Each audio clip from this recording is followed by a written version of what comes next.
évaluer nga seen ànd ak Macky Sall. mais on a évalué seen jàmm ak njëriñ. est-ce que gis ngeen njëriñ ci seen coalition boobu jàmm ak njëriñ. ma ne si c'était à refaire peut-être que on l'aurait refait. Ah bon? Mais pas dans les mêmes termes et dans les mêmes conditions. Qu'est-ce qui n'a pas marché? ma ne am na njëriñ parce que nous sommes restés cohérents et c'est de la cohérence que naissent les grandes choses. Les idées, les valeurs, les considérants yi ñu yóbboo ñaan ak ñoom moi je les assume totalement parce que moi qui vous parle à l'époque bien qu'étant quelqu'un qui gagnait chez lui. investir waaw déglu rek da nga may bàyyi ma xamoo li ma bëgg a wax. investir loolu nag ça c'est ton problème ça c'est toi ça yow yaa ko wax mais man dama lay wax man. ma ne nekk porte-parole du parti nekk député sortant nekk député en mandat au parlement de la CEDEAO par mégarde par faute politique de mon parti de la coalition j'ai été absent de l'assemblée de la liste mais moi en tant qu'Abdoulaye Wilane faute politique de déglu ma la poste intéressé wu ma téewu ma ci politique. faute politique bi kan moo ko causé faute politique ça j'ai dit ceux qui doivent comprendre comprendront. Parce que vous allez me mener à faire dans les détails ou dans le détail mais l'opinion vous comprendre comment le porte-parole du parti comme ni nga waxee ak sa jaar-jaar. mais wolof la ñu wax nu wax wolof. parce que ce que je dis est clair. oui c'est sans équivoque je dis c'est une faute politique. kan moo causé faute. mon Dieu moi je suis pas dans ce détail là. c'est pas un détail c'est pas un détail comment ça c'est un détail. attends mon cher ami. yow nga yor porte-parole parti jiite une coordination parti social. mu amee. oui. mënoon naa ci wax.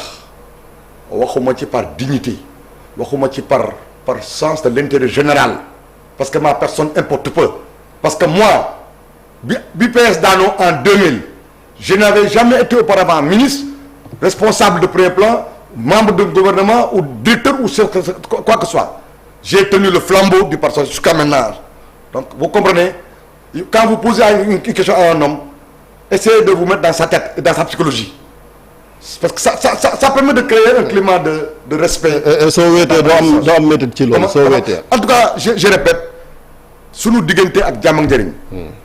et législative moo ñu boole woon. ba mu jàllee ba nëgëni. législative ña ca nekkoon ñëpp kenn ku ne jël nga sa chemin en personnel. yaa ngi dégg ce n'était pas une coalition voilà une coalition ponctuelle pour les législatives jeex na. lañ fa am ñu ngi ko fa am.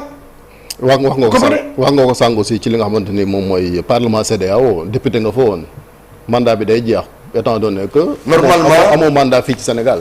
oui parce que comme je n'étais pas candidat moi député mënuma continuer nekk député parce que pour être député au parlement de la CEDEAO il faut être député dans son pays. d'accord chez d'autres pays ce n'est pas forcément la même chose d'accord mais au Sénégal la culture la tradition mooy loolu léegi nag. élection yu bees am na député yu bees fal nañ leen ñoom daje nañ def seen élection désigné ses représentants à la prochaine session ordinaire les anciens députés les 6 députés sortants d'accord ku ci nekkoon député comme Guy Marius Sagna da ngay continuer nekk les 5 qui ne sont plus députés dañuy dem comme en plein comme ils sont encore en exercice ñu bees ñi dañuy ñëw su ñu ñëwee selon la programmation de leur serment bu ñuy prêter serment ñoom yow mi dem ci sors y a un cérémonial tu te lèves de ton siège waa ji prêter serment ñëw toog nga jóg mu toog place am nga nuyu ko yow génn dem toog beneen lieu noonu la cérémonial bi amee en tout cas moi pour l'honneur que le Sénégal m'a fait pour l'importance que j'ai accordée à ma mission au Parlement de la CEDEAO j'irai répondre à l'invitation de la CEDEAO du Parlement pour assister à la prestation de serment de mon remplaçant et je lui passerai le témoin en lui souhaitant bon vent et plein succès.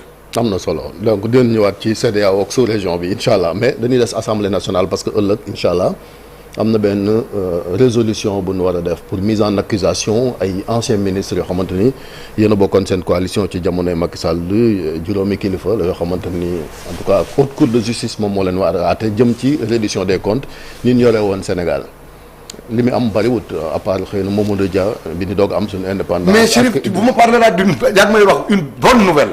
ah bon. parce que républicain la parce que démocrate la parce que dama gëm état de droit.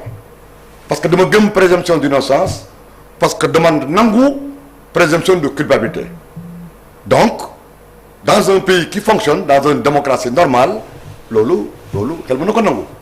Toutefois su fekkente ne c'est sur la base du rapport Covid-19 bu Cour des comptes def. pour Mansour Faye Sophie Gladima Ndeye Saly ngeen bokkoon coalition ñoom Covid bi la à part Ismaïla Madior Fall nga xamante ni mbirum corruption lañ koy toppee. En tout cas bu dee ci wàllu Covid li ma gis ci rapport bi amul benn ministre bu ñu incriminé directement rapport ba laa wax. bu Cour des comptes. C'est pour la plupart du temps des fonctionnaires dans l'exécution de leur mission ou de leur fonction. Par conséquent, je pense que ñi ñuy wax ils ont encore le droit à la présomption d'innocence et il faut lorsqu'une affaire est bu toll noonu est soulevée devant la justice ou dans le cadre des procédures yi état de droit mettre en place da nga koy nangu en respectant nag ceux-là qui sont indexés respectant aussi leurs parents leurs amis leurs familles moo tax man du ma ci bëri wax. jusqu'ici noo gisee procédure bi jusqu'ici yow. nga ne noo gisee procédure bi jusqu'ici ci reddition des comptes maanaam nguur gi. non mais indi pôle judiciaire financier am naa ci lu ma ci xaw a jaaxal ci doxalin bi xam nga man dama lay wax toujours la manière peut poser problème parce que vous savez la République est d'élégance toute faite et éternelle elle est de reconnaissance éternelle et de d'élégance toute faite man li ma jàpp. mooy nul n'est au-dessus de la loi maintenant su fekkee nag am na lu ñu def dans les conditions normales qui sied en état de droit et dans les procédures régulières force doit rester à la loi est-ce que c'est clair maintenant pour man kenn kuñ ci a tuumaal dañ laa tuuma nag alalu bor la léegi nag yow mi ñu tuumaal fexeel ba sa der set wecc da taxaw ne ca cet ma ca ki la tuumaal na fexe moom mi jël gàkk-gàkk teg ko sa der na indi firnde li muy wax teg sa der loolu rek moo nekk. est-ce que loolu day dédouané da ko jàpp ni kon ministre yi bu fekkente ne nga ne Cour des comptes. rapport bi ñu jëlee ci li ma mën a wax daal man. nee nga ay fonctionnaires lañu joxañ. non dama ne li ma mën a wax te mu assure engagement mooy bu fekkente affaire rapport Covid bi la ku joxoñ Bassirou Diomaye Faye tooñ ko.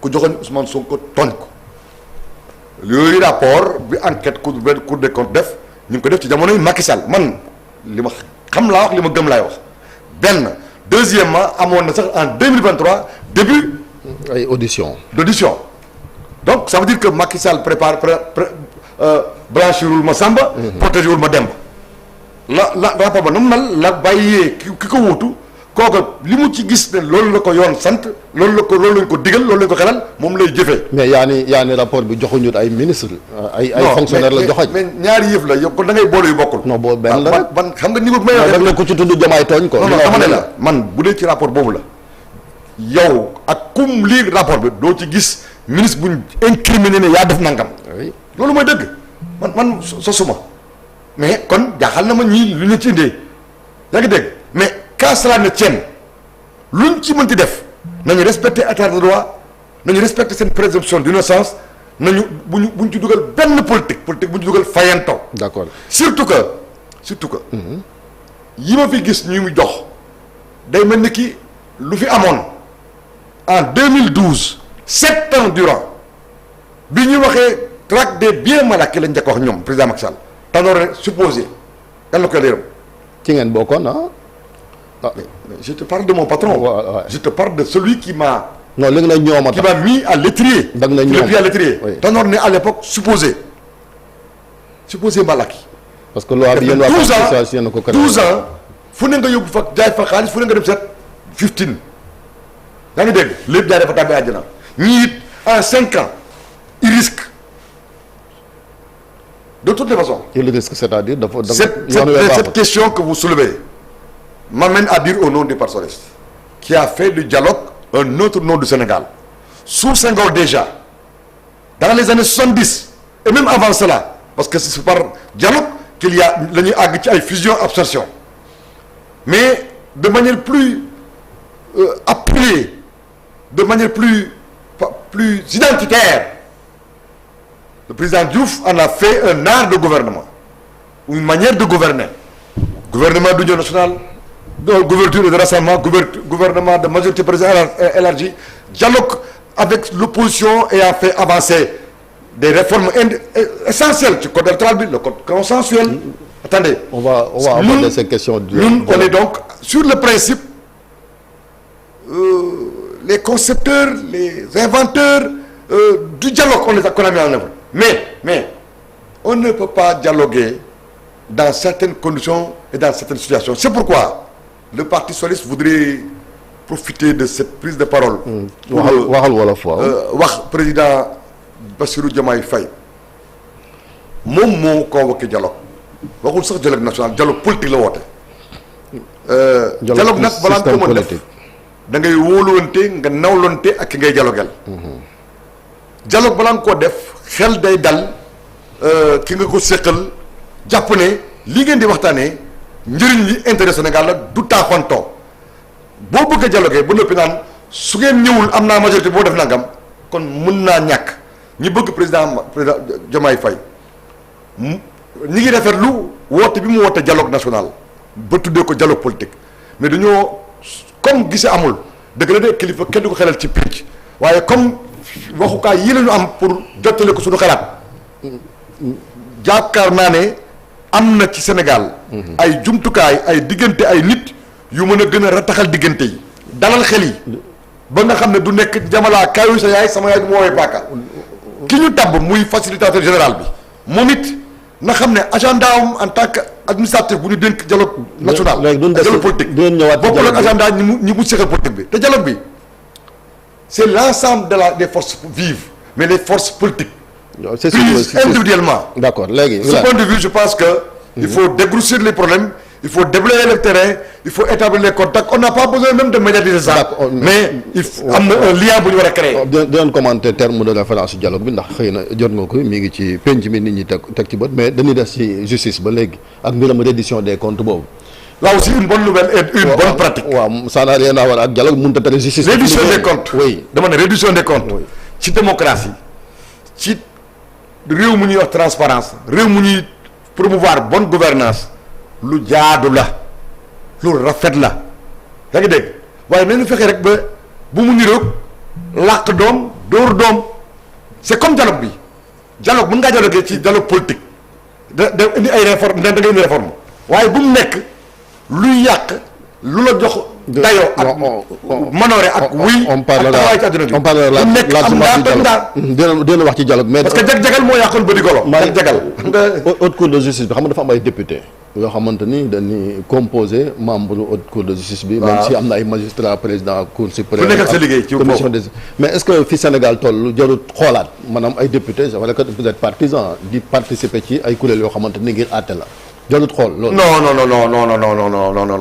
non ñooñu du ñooy àtte parce que ce qui dit le droit c'est des magistrats. waaw voilà. ay membre la am nañ ci nag un rôle. waaw te loolu ñooy les représentants du peuple nag. loolu moom. moo tax man fi ma toll nii. à l'état actuel de ma réflexion sama xalaat fi mu toll. c'est un faux débat que de vouloir dire que nañ fa génn député yi. parce que ni mu composé woo ñii indi considérants yi ñii indi visa yi ñii indi conclusion yi nga xam ne ci la ñuy sukkandiku ci loi pour daan wala pour kii du affaire par parlo. ci topp gu nag au-delà des anciens ministres gis nañ aussi l'ancien président. comment Macky Sall. oui gis nañ moom it député bi di Guy Marius Sagna am na loo xamante ni mébét na ko nan ko topp ci yaa ngi wax waxu rapport. chacun est dans son rôle mais bii du Covid bi mais ci affaire finance